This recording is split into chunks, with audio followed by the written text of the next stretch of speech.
আজ তোমাকে ভীষণ মনে পড়ছে। তুমি থেকে গেলে যত সব পাগলামি করতাম, ইচ্ছে করছে সব পাগলামি জড়াসড়ো করে একটা আনন্দ আশ্রম গড়ে তুলি।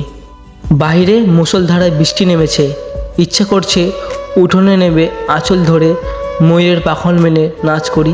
পৃথিবীর সবাইকে চিৎকার করে জানান দিই, তুমি শুধু আমার, একান্ত ব্যক্তিগত আমার। কিন্তু আমার ভেতরে আঁচল পেতে কল্পনায় বাসা বাঁধলেও বাস্তবে তুমি অন্য কোথাও অন্য কারো জন্য আঁচল বিছিয়ে দরজার সামনে দাঁড়িয়ে অপেক্ষা করছো।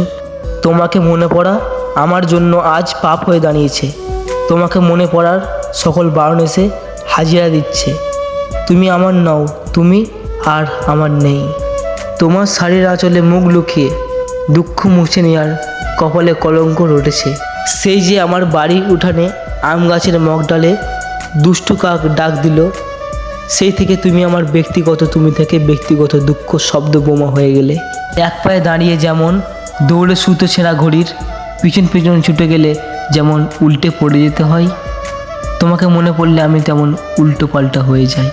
তুমি ঠিক সুতো ছেঁড়া ঘড়ি, তবুও তোমাকে মনে পড়লে বেহায়া মনটা বারবার উকি দেয় আয়নার মতো। বেহায়া মনটা তোমাকে বারবার জিজ্ঞাসা করে, তুমি সুখী তো, আমাকে পঙ্গু করে। অথচ তুমি সুখী হবে জানান দিয়েও আমাকে ছেড়ে গেছো চিরতরে। তোমাকে মনে পড়লে আজকাল আমার ভেতরে বৃষ্টি নামে। বাইরে বৃষ্টি নামে সবাই দেখে, কিন্তু ভেতরে বৃষ্টিটা কেউই দেখে না। আচ্ছা, তুমি একটা নারী, তুমি দুঃখ চেনো, ব্যথা চেনো, মানুষ চেনো, তবে আমায় কেন চিনলে না?